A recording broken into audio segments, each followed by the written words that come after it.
Gente, que calor é esse? Ai, pronto. Melhorar, Deus. Tô tão cansada, meu Deus. Mas vamos lá, as lives que a gente não pode deixar de dar esse suporte, mesmo porque eu tenho as experiências, se eu não gravar, eu esqueço.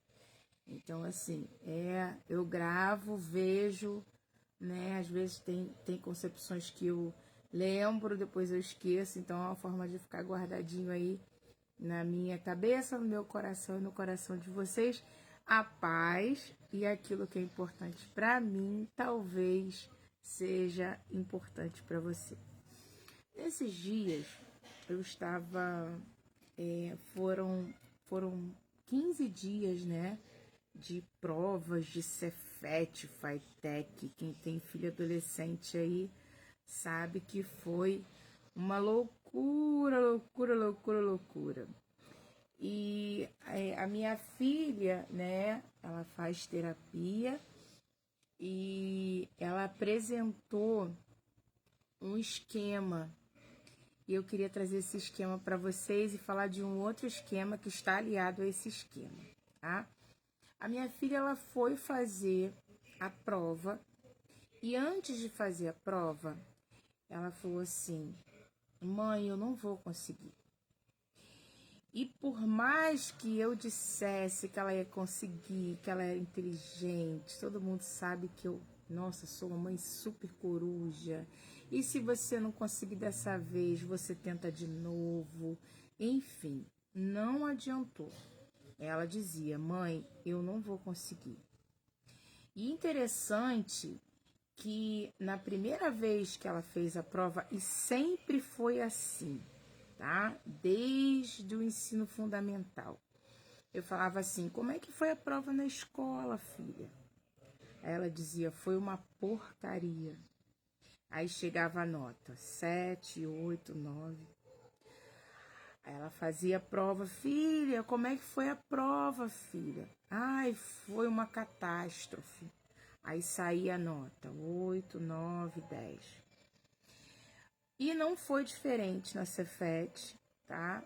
E acredito que não vai ser diferente na Fitec. Mas assim, o que faz a minha filha, e eu tô falando da minha filha porque eu não tenho código de ética, ela não é minha paciente, então eu posso falar dela. Por que a minha filha, ante a uma situação, ela já tem algo gravado, mesmo que isso não seja real? Isso é esquema internalizado desadaptativo, tá? Então, assim, por mais que tudo à volta diga para ela que ela pode, por mais que tudo à volta diga para ela que ela consegue, ela tem internalizado dentro dela, por algum motivo que a terapeuta dela vai descobrir, que ela sempre se coloca como aquela pessoa que não vai conseguir, que vai fracassar, que não vai dar certo, tá? Esse tipo de esquema é um esquema que é o esquema, né, da defectividade, do fracasso, da vergonha, né? Isso, na verdade, não é nem um esquema, é um domínio que tem vários esquemas dentro. Então, assim, todas as vezes que você tem ideias fixas, que essas ideias te levam ao fracasso, à vergonha ou à inadequação, a gente diz que isso é um esquema interiorizado desadaptativos, as AIDS. Oi. O carregador é muito ruim. Pega o branco, filha. Branco? É. Então, assim, olha que interessante. Por mais que as pessoas digam: olha como você é bonita, como você é bonito. Pergunta a Sofia, filha. Por mais que as pessoas digam: como você é bonito, como você é bonita, você não acredita. Por mais que as pessoas digam: olha como você é inteligente, você não acredita. Por quê? Porque isso é uma ideia fixa na sua estrutura cognitiva. E por mais que as pessoas falem para você que você é bonito, que você é inteligente, que você é importante, que você é fundamental, não vai adiantar. Tem anos que eu falo para minha filha que ela é inteligente. Tem anos que eu falo para minha filha que ela pode. Tem anos que eu motivo a minha filha. Tem anos que eu trabalho a estima dela. E por algum motivo, eu até desconfio, mas enfim, não cabe falar, né? Ela é uma criança que ela sempre acha que não pode. Ela sempre acha que vai fracassar. Ela sempre acha que não vai dar certo. E provavelmente, se ela não continuar a terapia, ela vai tender a ter esse comportamento. Tá certo? Bom, e aí, o que é isso que a gente chama dentro da terapia de esquema? A gente chama isso de um esquema incondicionante. Ou seja, não adianta as pessoas te falarem, não adianta o meio te mostrar, não adianta ninguém falar, é um esquema incondicionante, não muda, não é rígido, não se quebra, é muito complicado, tá? Só que aliado a um esquema rígido e incondicionante ou incondicional, a gente tem um esquema condicional. Mamãe. Oi. Pede a Sofia para abrir, ó, vovó, para abrir. E é esse esquema que eu quero conversar com vocês hoje. Esse esquema condicional. O que é um esquema condicional? Geralmente quem é subjugado, quem tem o esquema de subjugação, de autossacrifício, também possuem esse esquema condicional, ou eles são também esquemas condicionais. Mas, irmã Marusca, o que é um esquema condicional? Segura aqui pra mamãe. Segura aqui. Segura aqui, filha. Vem cá. Segura aqui. Não se mexe, tá bom? Isso. Deixa aqui. Segura. Isso. Não deixa cair. Segura aqui. Tá bom. Isso. Deixa aí. Pronto. Abriu? Abri. Calma aqui. Aqui. Cadê, mãe? Não. Voltando aqui. Então, o que seria um esquema condicionante, ou condicionável, ou condicionado, ou que está ativo condicionado a algo? Se eu, é assim que funciona o esquema. Se eu for alguém, se eu atender todas as necessidades de todo mundo, então vão me amar. Viu o condicionamento? Então, se eu sair sempre de casa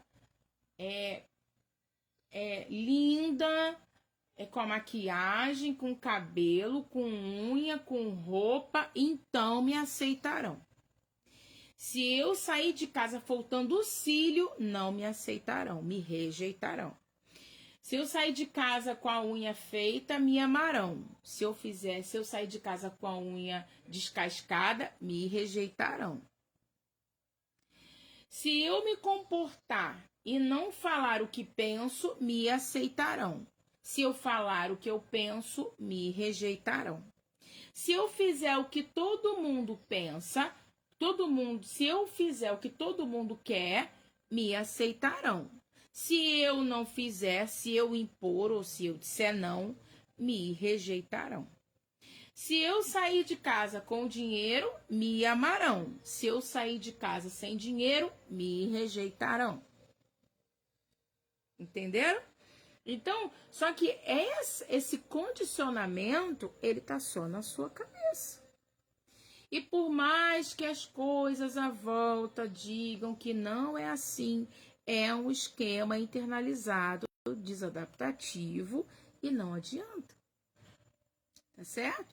Por mais que você seja amado, por mais que você seja querido, por mais que as pessoas se aproximem de você porque você é um menino legal, você é uma menina legal, que você é um homem bacana, você é uma mulher bacana, por mais que as pessoas queiram ser seu amigo, porque elas de fato gostam de você, veem características em você, esse esquema internalizado, desadaptativo, não permite que você veja que as pessoas gostam de você pelo que você é.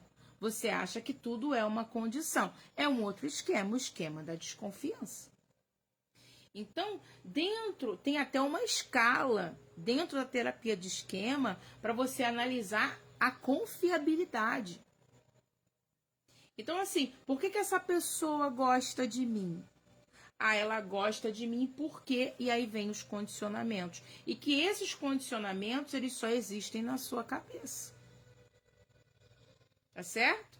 Vejam porque, se você foi uma criança que os seus pais, de alguma forma, usaram do afeto para condicionar o seu comportamento, provavelmente você é uma criança ou adulto que tem uma criança interior que acha que as pessoas gostam de você pelo que você faz e não pelo que você é. Aí a gente tem esquema de subjugação e de autossacrifício. Mas vamos lá. Então, o que é um esquema incondicionante? O esquema incondicionante ou incondicional são as verdades, as percepções de verdade que você põe na sua cabeça e que de fato não é verdade. Vou dar um exemplo. Essa semana, eu atendi alguém que tinha muita dificuldade de expor as suas ideias, né? E era claro, essa pessoa também gaguejava, então quando ela ia colocar a ideia dela, ela não conseguia porque ela ficava muito nervosa.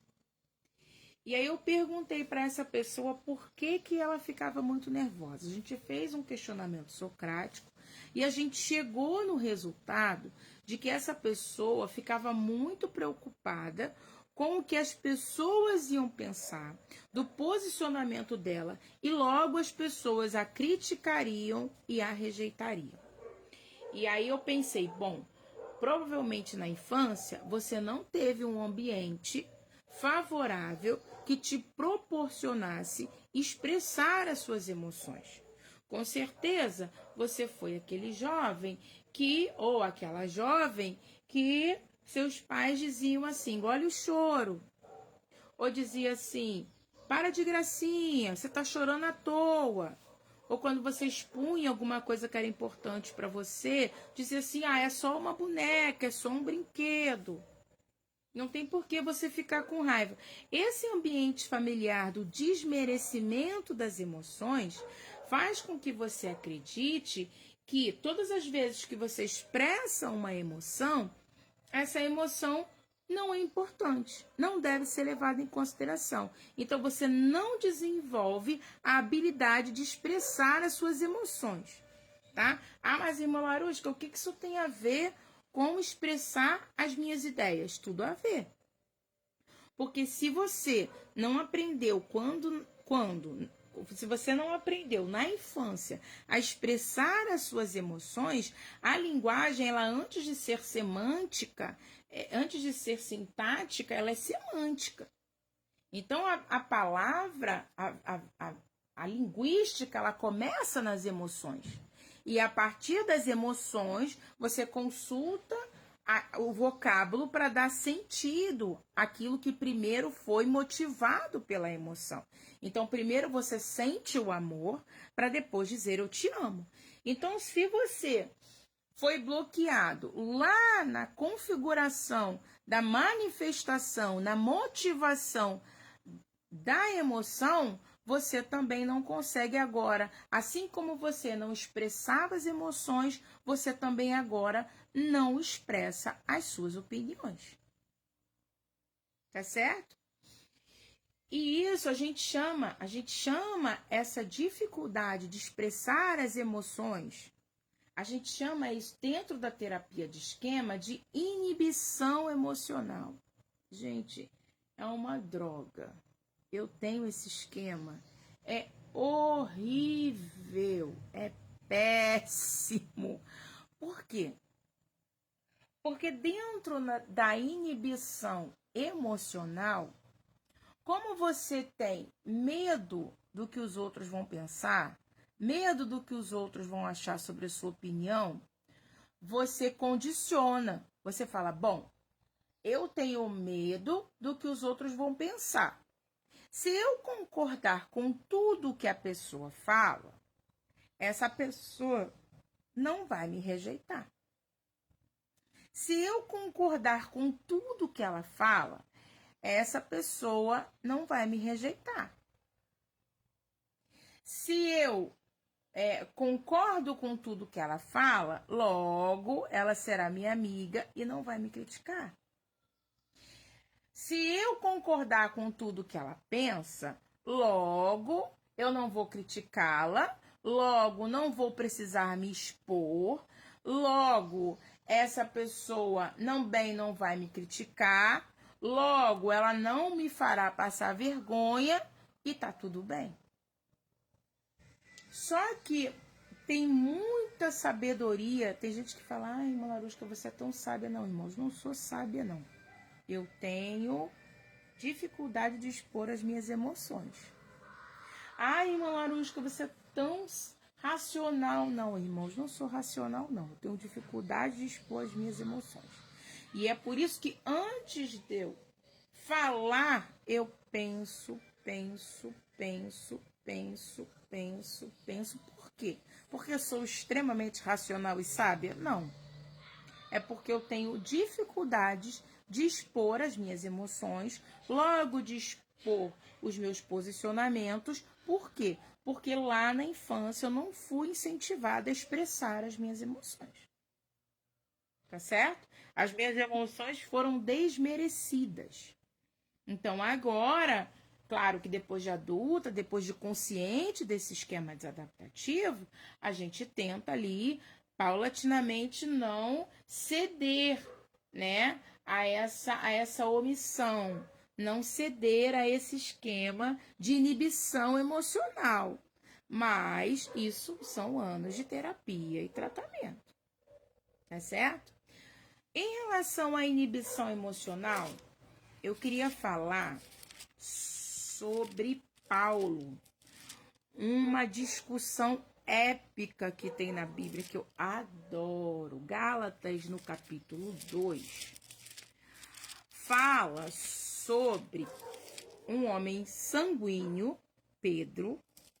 Eu queria estar lá para ver, gente. E um homem colérico, Paulo, o discípulo, né? O missionário dos judeus, Pedro, sanguíneo, sangue quente, e Paulo, o missionário dos gentios, né? O discípulo dos gentios, colérico, sistemático, enfim, ele é terrível, maravilhoso. E Pedro, ele estava sentado junto com os gentios, em Gálatas 2. Ele estava sentado junto com os gentios e estava tudo bem. Ele estava se relacionando ali com os gentios, comendo junto com eles, uma boa. Só que quando Paulo chegou, Paulo ficou observando Pedro. E junto com Paulo chegaram outros judeus, né? Porque até então Pedro estava ali no meio dos judeus, estavam no meio dos gentios e estava tudo bem. Quando outros judeus chegaram, Pedro começou a tratá-los de uma forma diferente e preconceituosa, tá? Paulo dizia, quem é estudante da Bíblia, sabe que Paulo pregava que não precisava de hábitos judaicos para sermos salvos. Então, assim, não precisava mais degolar novilho, não precisava mais ser circuncidado, porque isso ficou lá na lei, tá? Então, assim, Então, Paulo dizia que a circuncisão que era necessária era a circuncisão da alma. Não precisava mais os gentios passarem pela circuncisão. E Pedro, judeu raiz, né, pregava que não, que precisava fazer a circuncisão, que mesmo que todos aqueles que se convertessem a Jesus também precisariam se converter ao judaísmo, tá? Paulo acreditava que as pessoas precisavam aceitar só Cristo, e Pedro pregava que as pessoas precisavam se converter a Cristo e ao judaísmo. E é interessante porque no texto fala que Paulo, ele chega até Pedro. Olha só o texto. Espera aí que eu vou ler para vocês. Ó, Gálatas, capítulo 2, versículo 11. E chegando Pedro a Antioquia, lhes resisti na cara. Olha isso, eu amo Paulo. Na cara. Porque era repreensível, ou seja, estava vacilando. Porque antes que alguns tivessem chegado da parte de Tiago, comia com os gentios. Ou seja, antes de chegar o pessoal que estava andando com Tiago, que era gentio, que era judeu, ele estava comendo com os gentios. Mas depois que chegaram, ou seja, chegaram os gentios, se foi retirando e se apartou deles, temendo os que eram da circuncisão. Parei aqui. Então, olha só o contexto. Paulo, ele chega e olha Pedro comendo com os gentios, e tá tudo bem. Quando os judeus chegam, ou seja, a galera da circuncisão, Pedro se afasta com medo da opinião dos gentios. Olha isso. Olha aí o esquema desadaptativo. Pedro, ele estava sentado com os gentios e estava bem. Por que Pedro mudou com os gentios quando os judeus chegaram? Porque ficou com medo da opinião dos gentios. Mas, gente, os gentios não falaram nada. Por que Pedro supôs que os judeus o julgariam porque ele estava sentado com os gentios? Pensamento automático, esquema. Então, eu tenho que fazer sempre o que os outros esperam. Eu sempre tenho que fazer aquilo que os outros acham que é certo, independente da minha vontade. Porque venhamos e convenhamos, se Pedro não gostasse dos gentios, ele não estava sentado com os gentios, concorda comigo? Então, por que Pedro mudou o comportamento dele quando os judeus chegaram? Por causa dele mesmo? Não, por causa dos judeus. Está errado. E Paulo diz que está errado. Paulo diz, e esse comportamento é repreensível, ou seja, esse comportamento está errado. Esse comportamento que você muda por causa da opinião dos outros, está errado. Esse comportamento que você se abstém da sua própria essência para poder agradar os outros, está errado. Se o que você está fazendo não é errado, está mudando por quê? Está errado. Na verdade, está errado mudar o que é certo, porque os outros vão pensar pela desconfiança do que os outros vão pensar, que está errado. Olha que louco. E aí, quando Paulo olha essa situação, Paulo apresenta um esquema saudável. Porque ele podia ter ficado de fora e falado assim, olha lá, pô, Pedro, vacilão. Olha lá, ó. Pô, tava comendo com os gentios só porque a galera do Tiago chegou, que é judio, são judeus, ele muda o comportamento, pô, nada a ver. Mas pensar e ficar na dele. Isso é a questão do comportamento evitativo, a questão de você guardar algo que você precisa se posicionar. Mas Paulo não fez isso. Paulo não teve medo do sangue quente do Pedro. Paulo não se importou com o que Pedro ia falar. Paulo não se importou se Pedro ia gostar, se Pedro não ia gostar. Se era algo que era correto, que era o preconceito de Pedro com os gentios, tem que se posicionar ou não tem? Tem. Então a primeira pergunta é: eu tenho que me posicionar? Tem horas, irmãos, que a gente tem que se posicionar.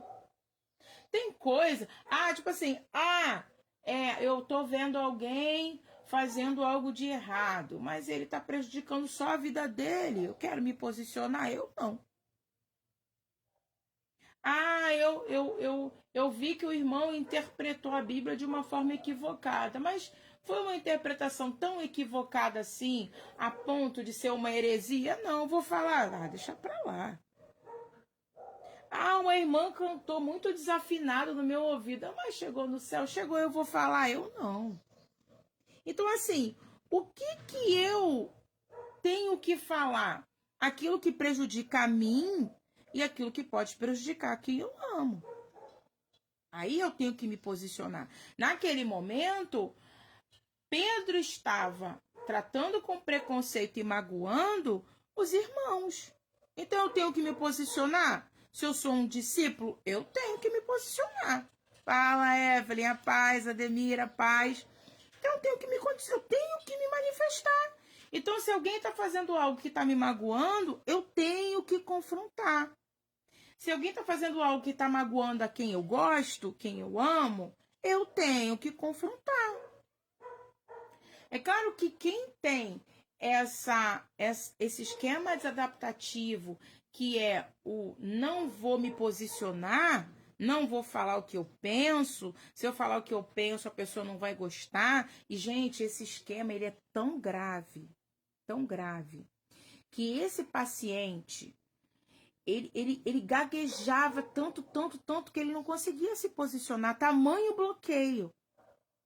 Teve um outro paciente que eu estava tratando necessidades voltadas a terceiros, né? Eu estava ensinando ele a dizer não. Foi muito engraçado.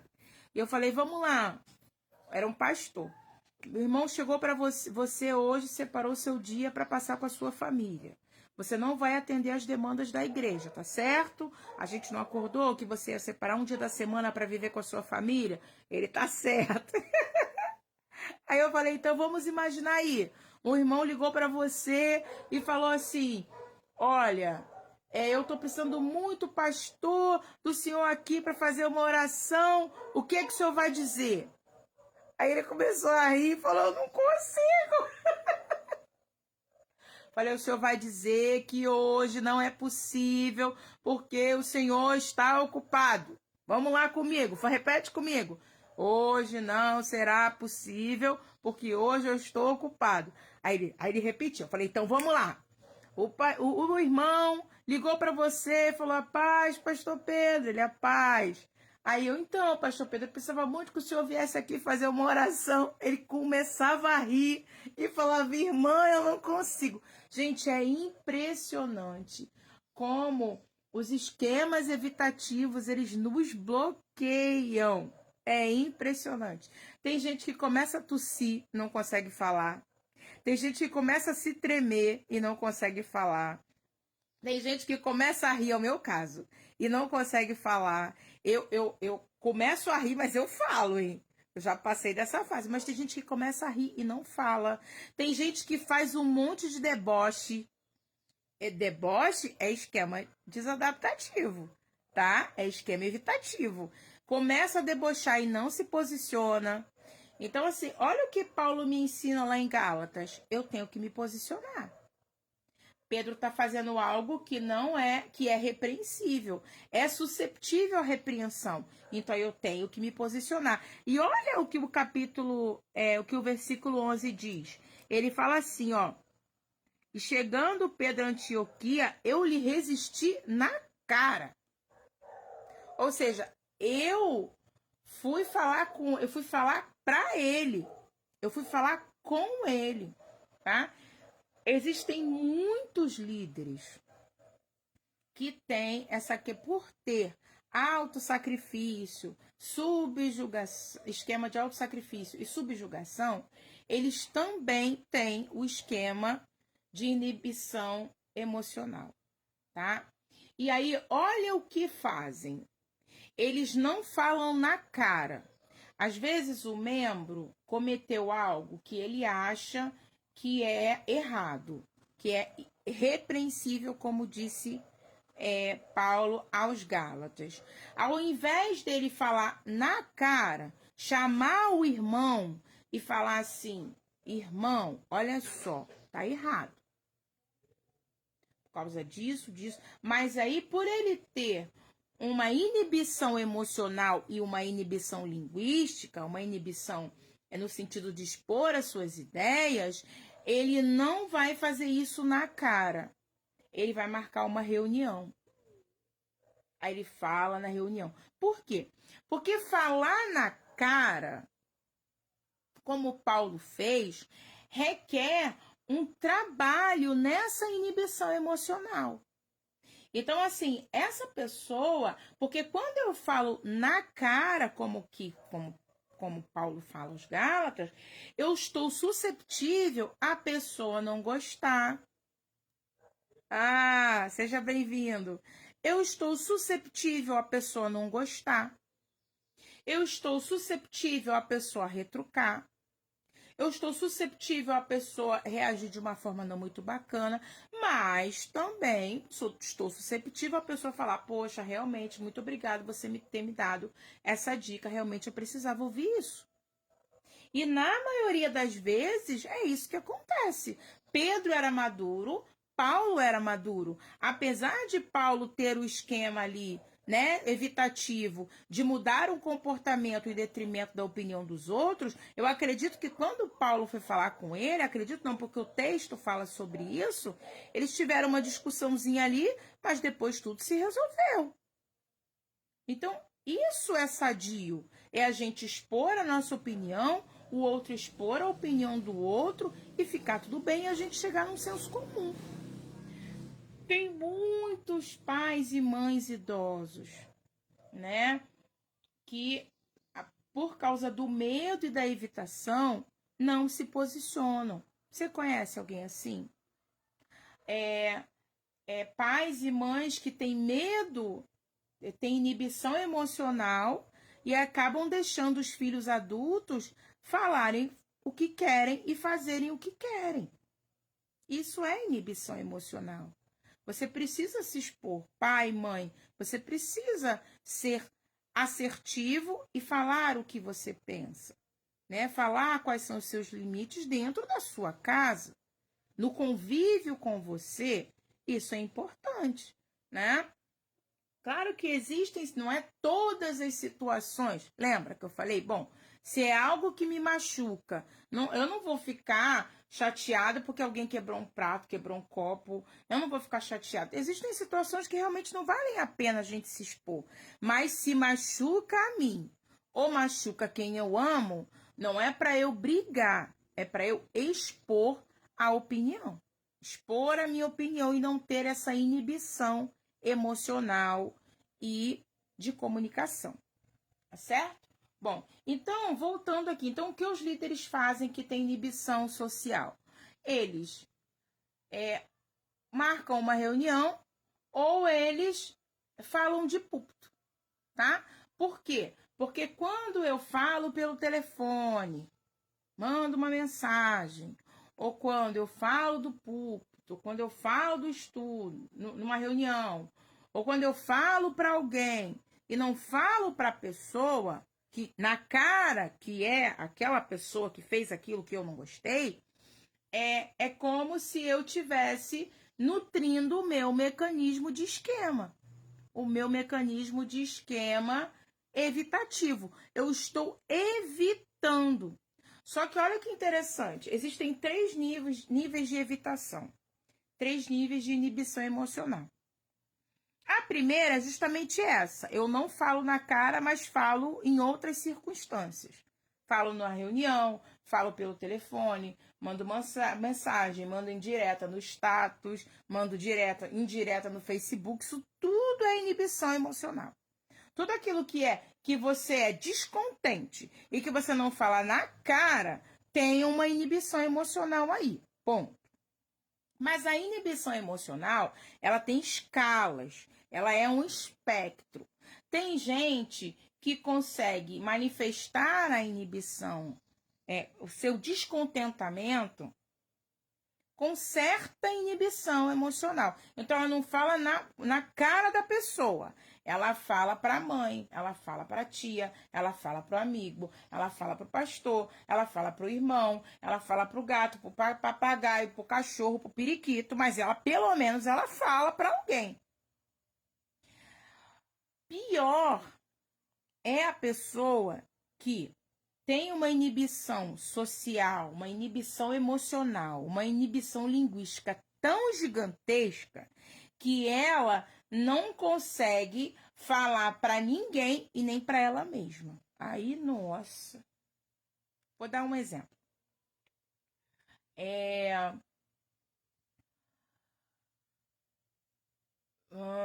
Vou dar um exemplo. Uma adolescente, tá? Tava tratando uma adolescente. Ela é muito magra. Muito magra, muito magrinha. Ela é muito magrinha. Ela é muito magrinha mesmo. Eu falo com ela, você tá na moda. Quisera eu poder ser magrinha assim. Tô eu aqui lutando contra a balança, meu amor. Eu sempre falo isso pra ela. Mas ela fala, ai, tia, eu sou muito magrinha. Eu falo, você está na moda. Eu tô trabalhando a imagem dela, trabalhando imagens de modelo, enfim, né? Mas assim, as pessoas falavam que ela era muito magra, chamavam ela de cabide, chamava ela de poste, de girafa, e ela só chorava. Ela internalizava isso e chorava. Chorava. E aí eu fui falando pra ela, olha, você tem que aprender a se defender. Ai, tia, mas como? Procura observar por que as pessoas estão te chamando de magra. Provavelmente são pessoas que são gordas. Então fala, prefiro ser magra do que ser gorda igual a você. Ponto. E eu fui ensinando ela a se defender, tá? Mas uma coisa que foi interessante, antes dela conseguir se defender, ela primeiro teve que encarar que aquela ofensa não era uma ofensa verdadeira. Olha o que acontece geralmente com quem tem inibição emocional. Exemplo, uma pessoa vem me visitar na minha casa e ela diz assim, nossa, sua casa está tão desorganizada, eu não gosto. Eu era para falar, se você não está gostando da desorganização, chega e gaguejei, tá vendo? A minha inibição. Se você não estiver satisfeito com a organização da minha casa, a porta da rua, serventia da casa, não é isso? Mas aí eu não falo nada, eu fico quieta. Esse é o primeiro indício de inibição emocional. Tá? Qual é o segundo indício de inibição emocional? Eu também não falo nem na cara da pessoa e nem para ninguém. Porque se eu não falo na cara da pessoa, é inibição emocional 1. Agora, se eu não falo na cara da pessoa, mas falo para alguém, é inibição 2. Ainda é inibição, certo? Seria falar na cara. Tá certo? Então, vamos lá. Eu falo, poxa, mãe, fulana teve aqui, falou que a minha casa era bagunçada, é mole. Sem noção, mulher abusada. É o 2. Porque eu deveria ter falado na cara dela e não falei. Teve uma inibição aí, tá? Mas eu projetei essa inibição. Não falei na cara dela, mas falei para alguém. É ruim? É ruim. É péssimo. Mas pior do que a inibição 2 é a inibição 3. Qual é? Ai, realmente, a minha casa está desorganizada e a fulana tem razão. Então eu vou e me puno. Isso aqui é terrível. Entendeu? É quando eu esqueço totalmente que eu tenho limites e que a pessoa foi altamente abusiva comigo e transfiro a culpa do abuso dela para mim. Como se eu tivesse culpa da opinião dela. Entenderam? Então, assim, olha que chato, né? Olha o que Pedro fez. Pedro era para ter continuado sentado comendo com os gentios. Se os judeus falassem alguma coisa com ele, ele falava assim, olha, a boca é minha, o estômago é meu, como que eu quiser e com quem eu quiser. Ponto, acabou, fim de papo. Mas não, olha o que ele fez. Ele não falou que gostava dos gentios, ele supôs um julgamento e ele internalizou isso como culpa e mudou o comportamento para se livrar da culpa. Isso é um comportamento evitativo, isso é uma inibição emocional muito grave. Então a menina, ela comia, essa menina magrinha, quando os coleguinhas diziam que ela era muito magrinha, ao invés dela se defender do abuso, não. Ela pensava, eles estão caçoando de mim porque sou realmente muito magra. Então ela comia, até ela não conseguir mais comer e chegar a ponto de vomitar. Percebeu? Então, é importante que a gente fale daquilo que nos machuque. Que a gente não admita que as pessoas nos machuquem. Nem a nós, nem o nosso corpo, nem o nosso ambiente de trabalho ou onde nós moramos. Nós não podemos permitir que as pessoas desmereçam a gente. Como? Se posicionando. Anulando essa evitação. Não é achando que você vai ficar calado que as pessoas vão gostar de você. Não é achando que você vai ficar engolindo esse sapo que as pessoas vão gostar mais de você. Não é tentando mudar o seu comportamento, mudar a sua essência, mudar o que você é, que as pessoas vão gostar de você. Não vão. Porque a pessoa que é sem noção, é mal educada, que é grossa, que fica falando da vida dos outros, ela não vai parar de falar. Tá? Se você tiver magro, ela vai falar que você é gordo. Se você é gordo, ela vai falar que você é magro. Se você é organizado, ela vai falar que você se você for organizado, ela vai falar que você tem compulsão por limpeza. Se você for desorganizado, ela vai dizer que você é desorganizado. Não adianta. Porque aí essas pessoas que ficam se posicionando, dando as suas opiniões tóxicas para as outras, elas não vão mudar. Só porque você tá mudando o seu comportamento, porque você fica engolindo o sapo, não vão mudar. Quanto mais sapo você engolir, mais sapos essa pessoa vai gerar para você engolir. Como que a gente acaba com isso? Acabando com a nossa inibição emocional. Como? Se posicionando. Mas, irmã Larusca, eu não consigo me posicionar. Não consigo falar sobre o comportamento daquela pessoa que me irrita. Eu não consigo falar do posicionamento de vocábulo, de como aquela pessoa fala comigo, do que ela fala comigo. Eu não consigo me posicionar sobre as brincadeiras de mau gosto que aquela pessoa faz comigo. Treina, escreve, tá? Então, assim, escreve assim em cima. Inibição emocional. Inibição social. Frases que eu posso treinar quando essa pessoa estiver fazendo isso comigo. Então, assim, me chamou de magra. O que eu posso falar? Isso. Bota 5 frases, 3 frases. Vai para frente do espelho e treina isso, tá? Quando a pessoa vier falando que eu sou desorganizada, eu vou dizer que a porta da rua é a serventia da casa. Olha para o espelho e fala: a porta da rua é a serventia da casa. E treina isso, tá? A pessoa vem aqui e me pede açúcar, eu não tenho, ela me chama de egoísta, eu não gosto disso porque eu não sou egoísta. Treino. O que eu posso falar? Posso falar, eu não sou egoísta, porque eu não sou egoísta, isso é uma concepção sua. Procura palavras curtas, frases curtas, tá? Não estende muito, não. Tá? Que você, quando a pessoa me chamar de egoísta, eu vou dizer, eu sou egoísta, e eu não sou egoísta, isso é uma concepção sua. Aí vai pra frente do espelho, quando fulano vier falar que eu sou egoísta, eu vou falar pra ele, eu não sou egoísta, isso é uma concepção sua. E ponto. Tá? Treina na frente do espelho. Tá? Então, assim, treinando inibição social e emocional. Faça igual Paulo.